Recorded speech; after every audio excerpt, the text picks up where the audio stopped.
Assalamualaikum warahmatullahi wabarakatuh. Perkenalkan, nama saya Sartika, kelas M20E, NIM 10572119720. Saya akan menjelaskan materi tentang peranan proyeksi bisnis bagi perusahaan. Dunia bisnis dan usaha merupakan salah satu bidang yang banyak menerapkan peramalan atau proyeksi. Hal ini dapat dipahami karena sebuah perusahaan pada umumnya ada dalam sebuah lingkungan bisnis yang dinamis dan sering berubah dengan cepat.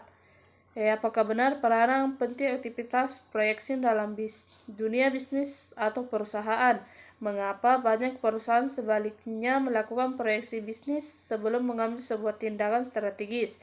Peramalan atau proyeksi dapat membantu kita dalam mengambil keputusan, baik itu bersifat strategis dan berpengaruh dalam jangka panjang, ataupun keputusan tersebut bersifat taktis dan berjangka pendek.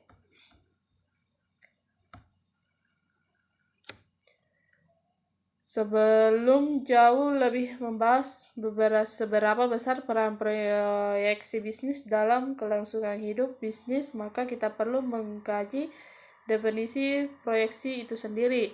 Berdasarkan teori yang ada, proyeksi atau forecasting merupakan estimasi munculnya suatu kejadian di masa depan berdasarkan data yang ada di masa lalu. Pada umumnya, proyeksi merupakan proses menganalisis data historis dan data saat ini untuk menentukan tren di masa datang. Bisa juga didefinisikan sebagai usaha sistematis untuk mengantisipasi kejadian atau kondisi di masa depan yang penuh dengan ketidakpastian. Dari beberapa definisi di atas, dapat disimpulkan bahwa proyeksi atau forecasting berkaitan dengan upaya mengestimasikan apa yang terjadi di masa depan, berbasis pada metode ilmiah atau ilmu dan teknologi, serta dilakukan secara sistematis. Peramalan atau proyeksi sangat berperan penting dalam bidang bisnis serta ekonomi.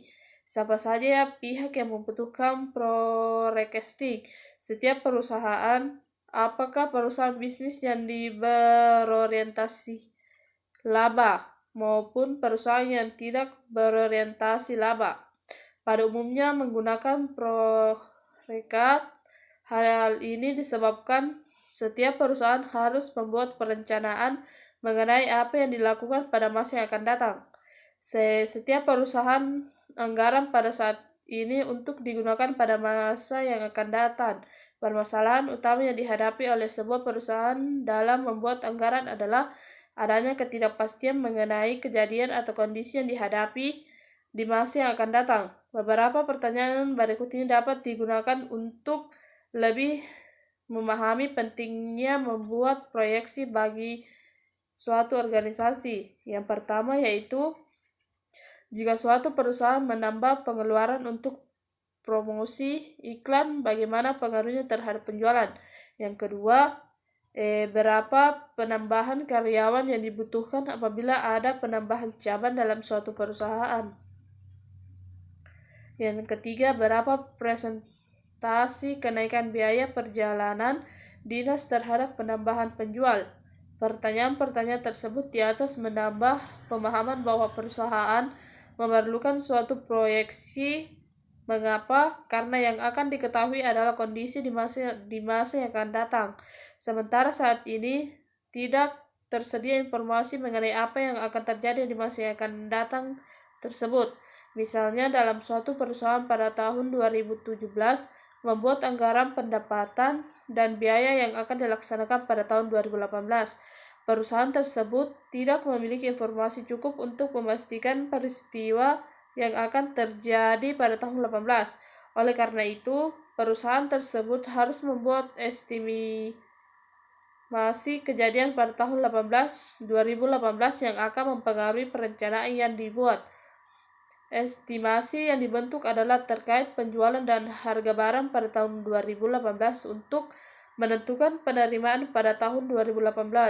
Perusahaan membuat estimasi harga bahan baku, biaya biaya overhead pabrik, biaya tenaga kerja langsung, dan biaya-biaya lainnya untuk menentukan biaya pada tahun 2018. Penerimaan dan biaya pada tahun 2018 yang dibuat oleh perusahaan pada tahun 2017 tentu saja merupakan contoh dari forecasting karena besaran-besaran yang digunakan untuk menentukan penerimaan dan biaya tersebut berasal dari estimasi atau besaran dari masa lalu.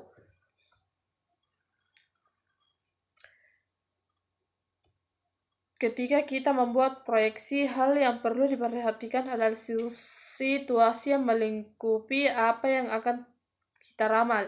Pemahaman mengenai situasi sangat diperlukan untuk menentukan metode apa yang dapat digunakan. Berkenaan dengan situasi ini, terdapat 4 macam situasi yang memiliki peran penting yang harus. 1. Time horizontal, periode waktu di mana hasil proyeksi tersebut akan menimbulkan pengaruh merupakan faktor penentu terhadap pemilihan metode proyeksi.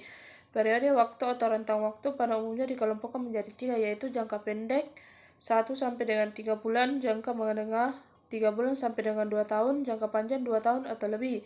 Penentuan jangka waktu dalam membentuk proyeksi bisnis perlu dipahami secara jelas karena penggunaan rentang waktu proyeksi yang keliru akan menghasilkan proyeksi yang tidak valid. Contohnya, proyeksi menggunakan data penjualan selama 6 bulan terakhir untuk membuat proyeksi penjualan 5 tahun yang akan datang. Rentang waktu yang digunakan dalam forecasting itu tentu saja akan menghasilkan proyeksi yang tidak tepat. Yang kedua, control versus planning. Dalam permasalahan mengendalikan manajemen by extension merupakan produser yang umum. Pengendalian dilakukan dengan menggunakan beberapa cara untuk menentukan sedini mungkin proses yang terjadi di luar kendali. Dalam situasi tertentu, metode proyeksi harus mampu mengenali perubahan pada pola dasar atau hubungan pada tahap awal.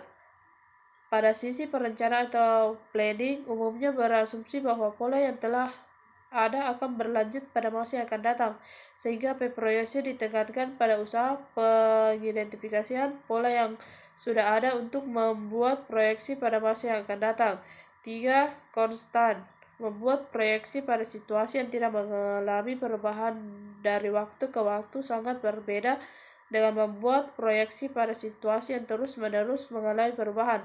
Dalam situasi yang stabil, metode proyeksi kuantitatif dapat digunakan dan dilakukan pencermatan secara berkala untuk mengetahui tingkat keakuratan proyeksi.